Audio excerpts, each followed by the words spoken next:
This is the Late Round Podcast with your host, JJ Zacharisa.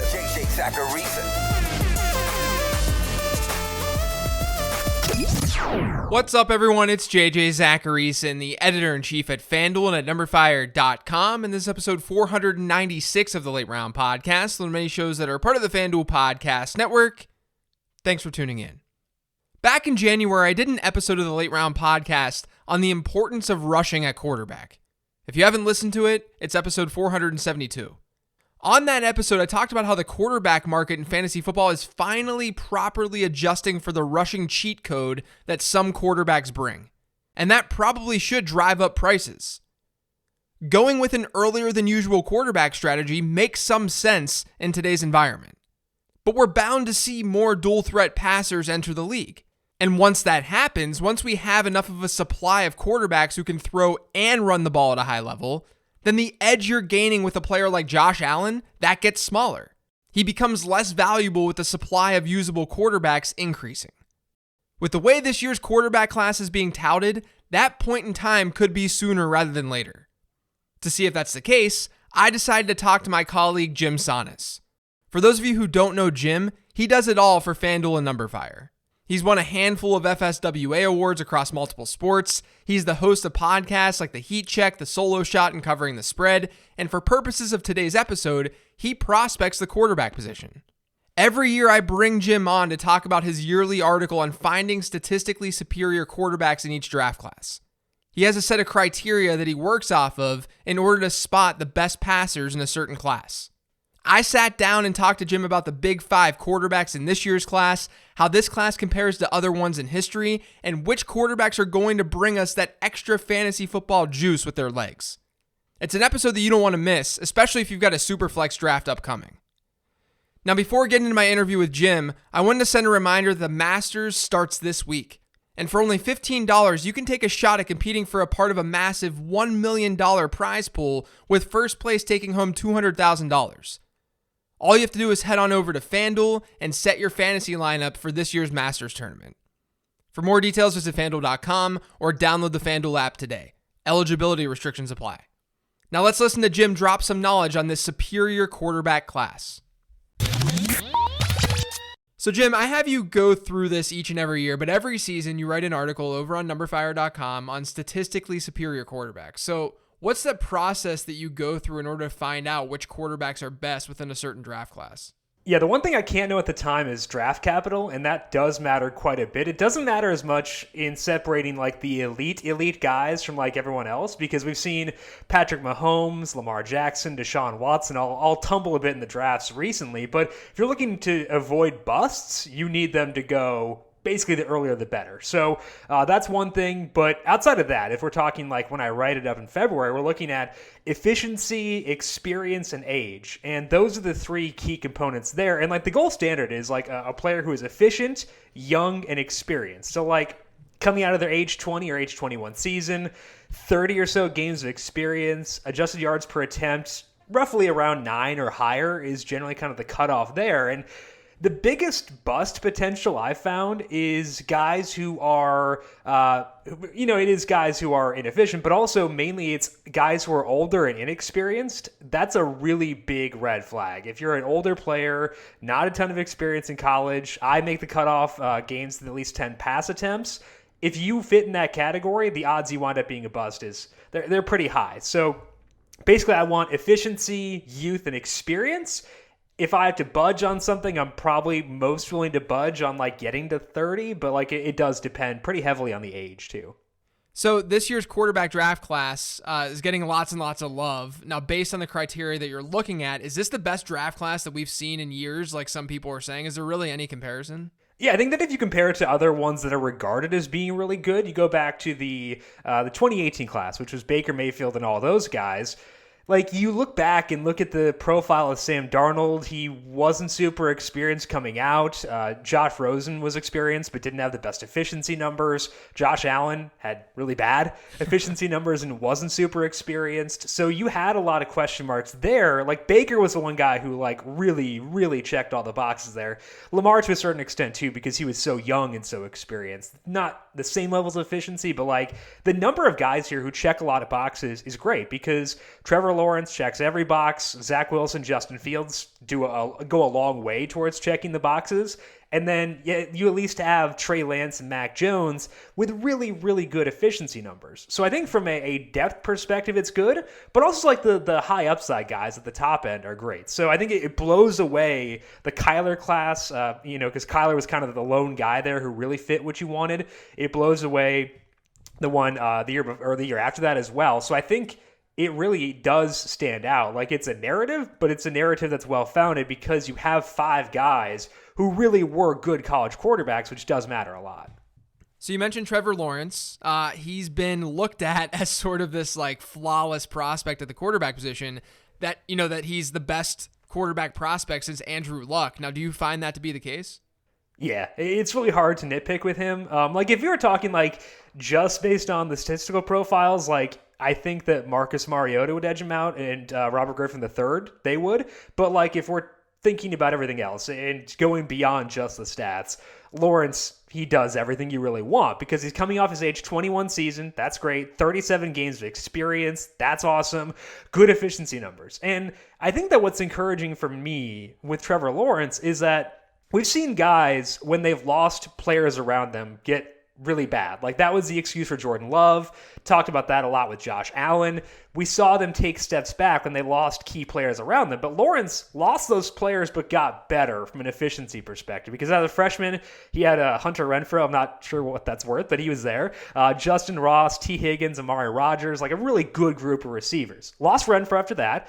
Still had a better adjusted yards per attempt as a sophomore. And then this year, he lost T. Higgins in the draft, but then Justin Ross also got hurt and missed the entire year. And it led to Clemson running this like really weird kind of horizontal offense, which was really annoying and really, I don't know, it wasn't fun to watch personally. But he still had good efficiency numbers. Like, his efficiency got better even though the supporting cast got worse. And I think that is a really big mark in his favor that he was able to play in a different system that wasn't one that was super explosive. But because he was good, he still put up good numbers. Like, his top pass catcher this year might get moved to running back in the NFL. Like, that's what he was working with. So I think that overall, the profile of Lawrence is good, but it looks even better once you add in the context of, okay, he lost a lot, but still had really good numbers. So barring anything crazy happening, Trevor Lawrence is going to be a Jacksonville Jaguar at the 1 spot. And then things start to get at least a little bit interesting with the Jets at number 2. I think as of today, Zach Wilson seems to be like the guy that's going to the Jets. So does the data back that up? Yeah, it does. Because you go back to last year, like, I love Tua Tagovailoa coming out, which maybe doesn't look as good now, but like, I think statistically and from a prospecting perspective, he looked great. And Zach Wilson is kind of almost a clone to Tua from a numbers perspective. They're the same age, the same number of games played. Tua had better efficiency and played a tougher schedule, but like, Wilson did a lot with what he had. And we talk a lot about Zach Wilson's soft schedule, which is very true. Like, he had easily the softest schedule in this class, but when he played tougher teams, he played really well. He had 3 games against top 50 defenses by SP+, which is Bill Connolly's number over at ESPN. In those 3 games, his adjusted yards per attempt was 10.8. That was second in this class, and it's 8th all time, or at least 8th among quarterbacks since 2010. Among quarterbacks drafted in any round, ranks 8th best behind Mac Jones, Baker, Kyler, Tua, RG3, Joe Burrow, and Andy Dalton. And Dalton didn't have the same draft capital tied to him that Wilson will have tied to him. So when you add in what he did against those tough teams, add in where he'll get drafted, add in how good he was overall in college, I think that bodes really well. And if you look back at quarterbacks who had soft schedules coming out, like, it's not an actual detriment. Like, in fact, like, first-round quarterbacks since 2010 who have faced softer schedules their final year actually have a higher rate of top 5 and top 10 finishes in total net expected points than guys who face tougher schedules. That doesn't mean you should seek out guys who had soft schedules, but like, you've got Andrew Luck, Patrick Mahomes, Justin Herbert, Kyler, Josh Allen. Like, they all had softer schedules too, but like, who cares? Most of them are pretty good. Right, exactly. So San Francisco, over the last couple of weeks, they traded up to the 3 spot. Now there's speculation that it's not Justin Fields, it's not Trey Lance, but it's Mac Jones. That's just speculation. I personally don't think that's going to happen, but you never know. There's a lot of ties between Mac Jones and Kyle Shanahan, and the people who are talking about Mac Jones going to San Francisco. But I'm curious, what do the numbers say about Jones in particular? Are there concerns with his profile? Yeah, so what you hear about Mac Jones is he gets the NFL ready label and stuff like that and a high floor. But statistically, he doesn't have a high floor. Like, he was really efficient, which is great. But he falls in that older, inexperienced bucket, which is, again, it's not something that leads to a lot of successes. There have been 60 quarterbacks taken in the first round since 2000. 16 of those 60 have been older and inexperienced. So age 22 or older and fewer than 34 games of experience. Mac Jones had just 19, so he misses this cutoff by a wide margin. But those 16 quarterbacks have produced just 2 top 10 seasons in total net expected points. One was Carson Wentz in the near MVP year. Other was Ryan Tannehill. And are we really going to prop those guys up as being the models of what you want for a first round pick? Probably not, especially because Wentz and Tannehill are a lot more athletic than Mac Jones is. So that's another detriment for him. So he got a ton of yards behind the line of scrimmage, great talent around him. So I think that if we're looking for players in similar situations where they were not super young, he's 22, he's not super old. They were not very experienced. They had a good system around them and got a lot of yardage via yards after the catch. Those are the same archetype boxes that Dwayne Haskins checked coming out. Dwayne Haskins also not super athletic either. So I think that's where you get the concern with Mac Jones, especially because he's not a consensus top 5 pick. If he were that, maybe you can, because Joe Burrow also older, also not as experienced, but because he was the consensus number 1 pick, you can have more confidence in him. Whereas with Jones, that's not the case. So he could succeed in the right situation. If he does go to San Francisco, he's probably going to be a good quarterback because it's such a good situation. But that would be true for anyone else in this class too, and they probably have a better ceiling than Mac Jones has. Yeah, one of those guys might be Justin Fields, who I think is going to be the guy in San Francisco when it's all said and done. But what do the numbers say about Fields? Yeah, so you hear people talking about Justin Fields. What they say is that he doesn't read through his progressions, and that led to a high sack rate. And I don't know the progression thing. That's not my strength. I'm not going to be able to analyze that. I'll let someone else figure that out. But he did have a high sack rate this year. He was sacked on 8.3% of his dropbacks this year. Nobody else at the top of this class was sacked more than 6% of the time. So once Fields is drafted, he will have the second highest sack rate for a first-round quarterback since 2010.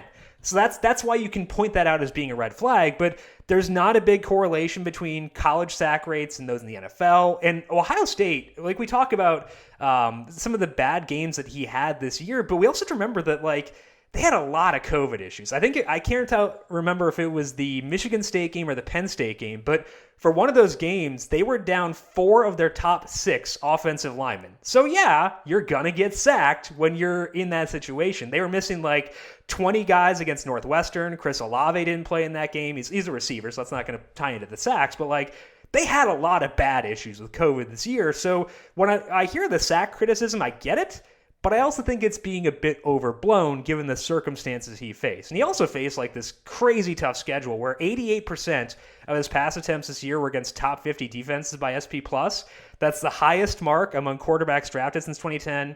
The average defensive ranking in SP Plus was 24.6, and nobody else since 2010 has been lower than 33. So he clears the field in terms of toughest schedule since 2010. And once you account for that, he ranked second in the nation in total QBR behind just Mac Jones. So I understand some of the red flags about Fields specifically holding onto the ball too long, but I think there are enough reasons to discount that, and he does enough to overcome that where I'd still be totally okay taking him in the top 3 picks.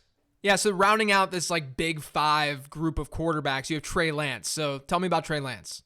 Yeah, he's more volatile because you have just the one season, but volatility can be okay if it means that you have a good ceiling, and he does. And I think that's why we can be pretty high on Trey Lance because sure, he could bust, but so could anyone.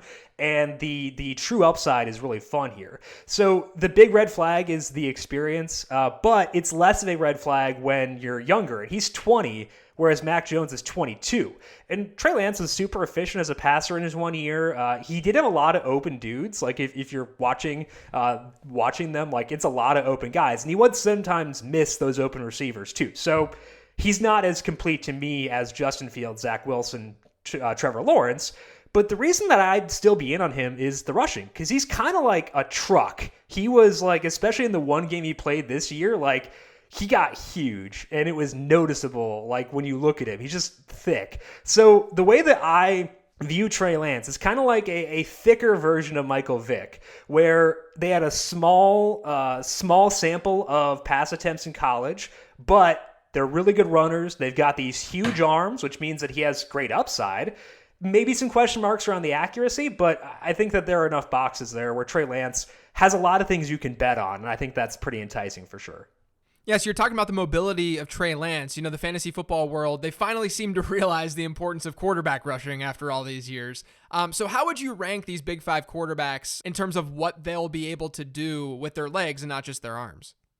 Yeah, so I think that like part of this is, do you have to run to be a good quarterback? And I think with Trey Lance, he might need to run a bit more because the accuracy isn't as there. It seems like, at least as with Justin Fields. So he might need to be kind of in that Jalen Hurts mold, and what we saw from Hurts in that small sample last year, where he did run a lot because that was the best asset that he had. So I think that probably if we're looking at just rushing, Trey Lance is going to be the number one guy there because he might need to lean on that more than the others will. Fields might actually hurt himself because he's so, I think he could be so good as a passer where he doesn't need to run as much. Maybe like they want to protect him.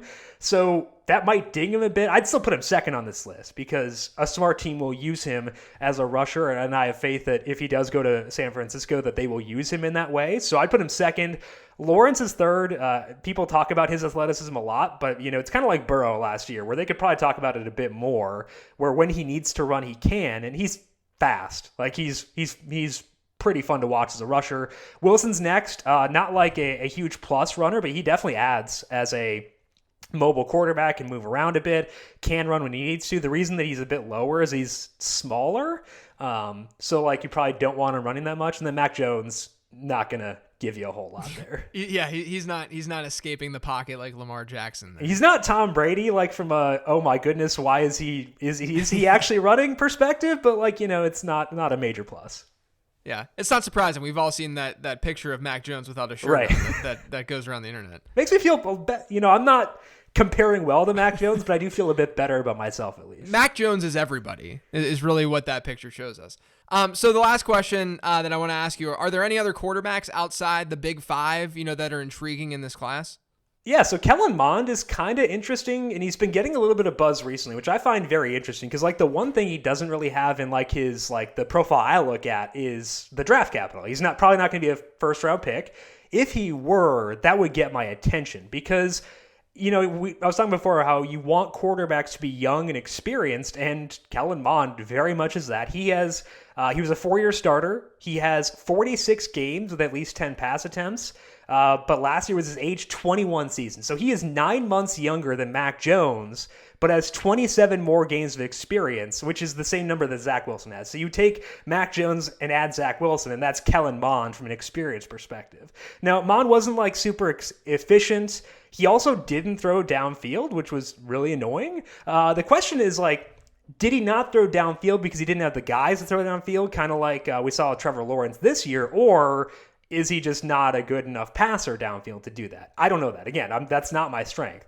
But I think that we could see a situation where if a team does buy into Kellen Mond and has faith in him, put him in a good situation, maybe he is able to throw downfield and kind of take advantage of that stuff.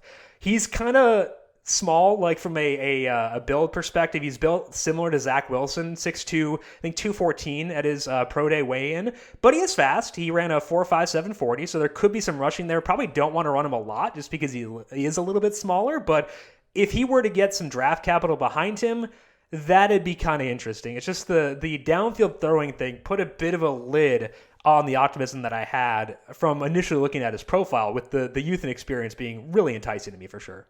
Awesome stuff. Jim, thanks for hopping on and talking about this year's quarterback class. For those of you who aren't following Jim on Twitter, you can find him there at Jim Sannes. That's JimSannes. And while you're there, you can follow me at Late Round QB. And make sure you're subscribed to the Late Round Podcast, which can be found pretty much anywhere podcasts can be found. Appreciate you all listening. I'll be back in your ears later this week.